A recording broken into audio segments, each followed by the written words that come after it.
Eh bien, préparez-vous à danser maintenant dans la chaleur et sur une musique de percussion et de coquillage, le gwoka. C'est un genre très populaire en Guadeloupe et qui a même inspiré le zouk. Quand les instruments de musique viennent de la mer, un reportage aux Antilles de David Bordier, Pascal Marcelin et Soline Caffin.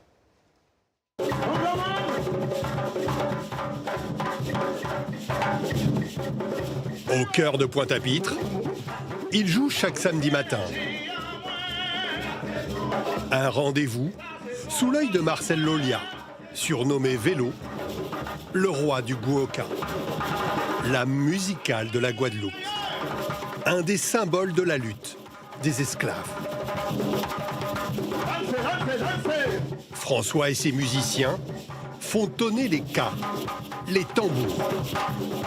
C'est notre culture, le gwoka, c'est l'un des plus forts moments de la Guadeloupe parce que ça nous a permis de traverser des moments vraiment douloureux. Et grâce à cette musique, nous sommes des Guadeloupéens. C'est important pour nous en tant que Guadeloupéens, Antillais, de venir ici pour se retrouver, frissonner, vibrer, tressailler. C'est nous, c'est moi, c'est nous, la Guadeloupe. À côté des tambours, un autre instrument est encore plus ancien aux Antilles. C'est un coquillage qui repose au fond de la mer des Caraïbes. La concalambie. Seulement quelques mois dans l'année, Patrice est autorisé à plonger pour les ramasser, les choisir. Un pêcheur professionnel, apnéiste, comme son père. Retour ce jour-là, avec quelques conques, sur le petit port de Sainte-Félix, pendant que les pélicans se régalent. Aujourd'hui, on n'en a pas pris beaucoup, parce que la mer, elle était un peu trouble. Ceux-là, on les a pris sur 17 mètres de fond. C'est assez éprouvant, mais comme je fais ça depuis l'âge de 14 ans, ça va. Pour Patrice, ce coquillage sera sublimé en devenant un instrument de musique. Oui. Un instrument divin. On se régale de la chair, on se régale de l'éclat de ce coquillage, et en plus du son qu'il produit, ça peut pas être le hasard. Giuliano s'approvisionne en conques directement auprès des pêcheurs. Ça a été, ouais, tranquille. C'est un fabricant de strombophones. Il y a des bijoux, hein. Les couleurs sont intéressantes, sont vives. Ouais, je vais pouvoir travailler, sortir quelque chose d'intéressant. Ouais.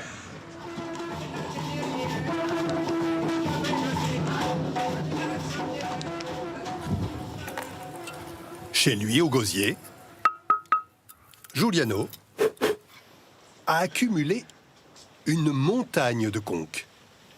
Des centaines de futurs instruments. Une fois rincés, grattés. À partir de maintenant, eh ben, je vais me focaliser sur la pointe, l'apex. C'est là où va passer le son. Le son passera en spirale dans la conque et va sortir.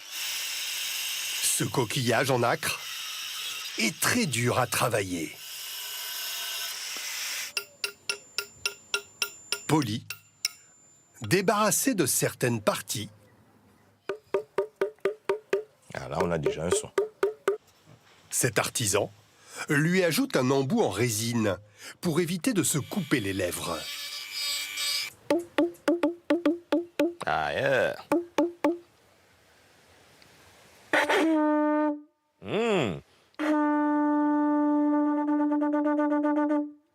Un son ancestral. Un son qui voyage loin et qui est propagé de contrée en contrée. C'est un instrument primitif, hein? C'est cet instrument-là qui a été parmi les premiers instruments à vent existants dans le monde. Les Indiens s'en servaient pour transmettre des messages. Un instrument joué au moment du carnaval, mais aussi par certains jazzmen. Alors, si je souffle dedans, on n'a pas de son. Mais quand je vais pincer, faire vibrer les lèvres, c'est là où jouer le son.